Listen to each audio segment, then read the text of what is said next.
जय हिंद बच्चों। देखिए आज की क्लास में हम कक्षा 10 सामाजिक विज्ञान मॉडल पेपर हल देखेंगे और हल करेंगे।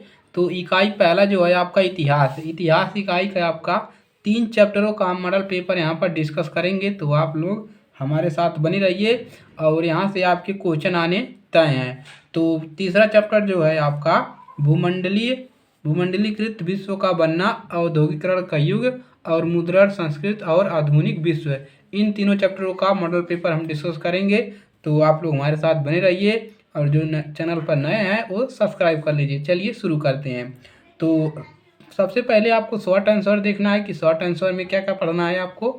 तो पहला क्वेश्चन है आपका, भारतीय अर्थव्यवस्था पर वैश्विक महामंदी के 3 कारणों का उल्लेख कीजिए। देखिए महामंदी से आपके वैश्विक महामंदी, यहाँ से आपके क्वेश्चन बनने तय हैं। रिपीटेड क्वेश्चन है तो इसको आप लोग जरूर पढ़ के जाइएगा। अब बात करते हैं प्रथम विश्व युद्ध के प्रभाव। तो प्रथम विश्व युद्ध के प्रभाव के बारे में आप लोग जरूर पढ़िएगा कि प्रथम विश्व युद्ध का प्रभाव क्या पड़ा। अब देखिए दोबारा आ गया, वैश्विक कृषि अर्थव्यवस्था पर प्रकाश डालिए।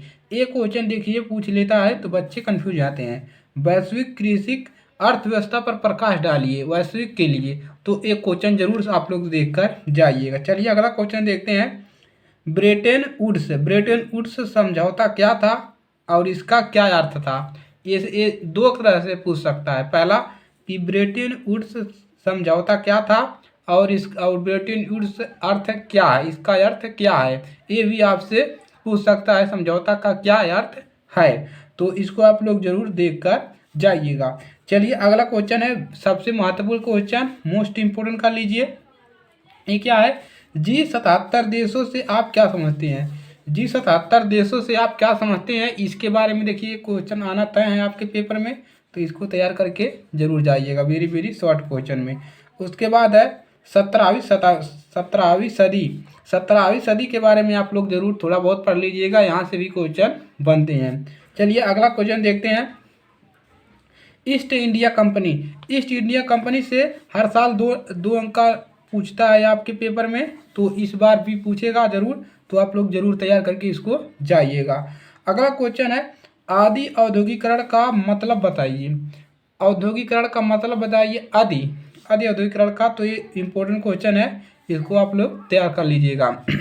वेरी वेरी मोस्ट इम्पोर्टेंट कर लीजिए इसको। गुटेनबर्ग कौन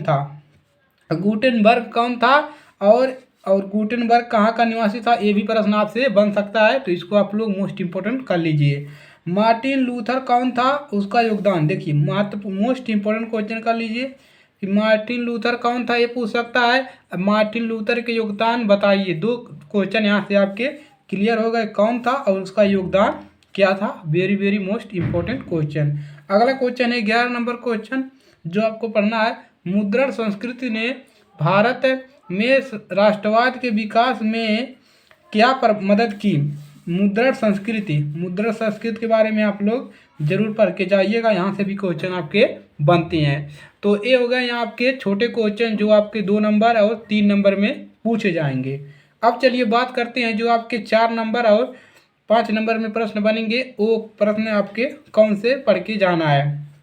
तो पहले प्रश्न को हमने रखा है खाद्य उपलब्धता पर तकनीक के प्रभाव को दर्शाने के लिए इतिहास से 2 उदाहरण लिखिए। देखिए देखिए जितना चाहे आप खाद के बारे में पढ़ लीजिएगा, यहाँ से क्वेश्चन आपके 100% मिलेगा खाद से विशेष खाद के संबंधित। तो ये प्रश्न आप लोग जरूर पढ़ के जाइएगा अपने पेपर में। चलिए प्रथम विश्व युद्ध का विश्व पर क्या प्रभाव पड़ा।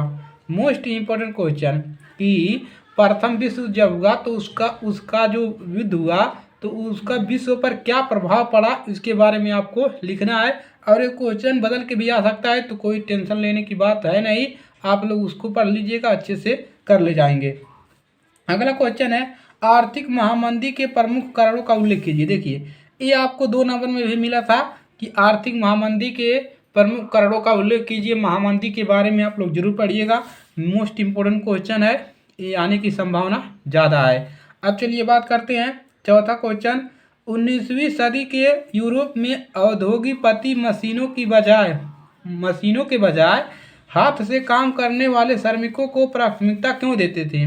तो इसके बारे में आपको लिखना है, 19वीं सदी के बारे में पढ़ लीजिएगा, वहाँ से विद्या वगैरह से आपको मिल जाएगा। अगला क्वेश्चन है, देखिए हमने रखा है 5वां, अंतर्राष्ट्रीय आर्थिक विनियमों में 3 तरह की गतियों का प्रभावों का व्याख्या कीजिए। 3 गतियों के प्रभावों का व्याख्या कीजिए।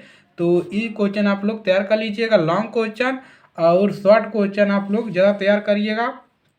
दोनों क्वेश्चन तैयार करेंगे तो आपके लिए ज़्यादा फायदेमंद है। तो इन सभी प्रश्नों को ज़रूर पढ़ के जाइएगा पेपर देने। आपका पेपर 100% 90% सिलेबस आपका मिलेगा यहाँ से। तो आज के लिए सिर्फ इतना ही, और इस वीडियो को शेयर करिएगा ज़्यादा से ज़्यादा, ताकि हर बच्चे की मदद हो सके, और अपने दोस्तों के पास ज़रूर शेयर करिएगा। नए स्टूडेंट है तो चैनल को सब्सक्राइब कर लीजिए। आप भी देखिए, मैथ का भी मॉडल पेपर आने वाला है, सभी विषयों का मॉडल पेपर इधर आपको मिलेगा, और मॉडल पेपर को सॉल्व भी कराएंगे। तो चलिए मिलेंगे इसी के साथ नेक्स्ट क्लास में, तब तक के लिए जय हिंद जय भारत।